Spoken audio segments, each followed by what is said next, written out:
Prokuroria e Korçës ka përfunduar hetimet për ngjarjen tragjike që ndodhi në 10 gusht në lagjen numër 1 të qytetit të Pogradecit, ku 42 vjeçari Egli Proga humbi jetën pas një dhune të ushtruar ndaj tij. Pas një hetimi të detajuar, prokuroria ka ngritur akuzën e vrasjes me dashje nga Denis Meçe, i cili dyshohet se e ka dhunuar viktimën deri në vdekje. Ky veprim ndodhi pas një mosmarrveshje që kishte Meçe me Progën, por as një motiv konkret nuk ka dalë ende në dritë. Përveç Denis Meçes, janë ngritur akuza për moskallëzim krimi dhe pengim të zbardhjes së të vërtetës ndaj 3 personave të tjerë, Voltan Shulku, Arjan Manedhari dhe Leonida Guce, të cilët dyshohet se ishin të pranishëm gjatë ngjarjes, por nuk e kanë raportuar atë tek autoritetet.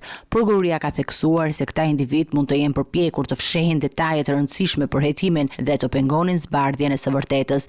Ngjarja ka shkaktuar një reagim të fuqishëm nga qytetarët e Pogradecit, të cilët kanë ngritur akuza ndaj policisë për mundësinë që kjo ngjarje të ishte mbajtur e fshehtë për një kohë të gjatë. Fillimisht hetimi ishte përqendruar në akuzën e vrasjes nga pakujdesia, por pas reagimit të fortë të publikut dhe familjarëve të viktimës, akuza është ndryshuar dhe është ngritur për vrasje me dashje. Ky ndryshim ka theksuar më tej dyshimet për keq menaxhimin e çështjes nga ana e organeve të rendit dhe ndikimin që mund të ketë pasur përpjekjet për të mbuluar faktet. Policia dhe prokuroria janë në trysni për të zbardhur çdo detaj të ngjarjes dhe për të siguruar drejtësi për viktimën dhe të afërmit të tij. Pas hetimeve, dosjet do t'i nënshtrohen shqyrtimit nga gjykata, ku pritet të merret një vendim për masat që do të merren ndaj të akuzuarve. Ky proces hetimor po vazhdon, ndërsa pritet që drejtësia të bëhet duke i dhënë fund çdo dyshimi që mund të ketë lindur rreth menaxhimit të këtij hetimi të rëndësishëm.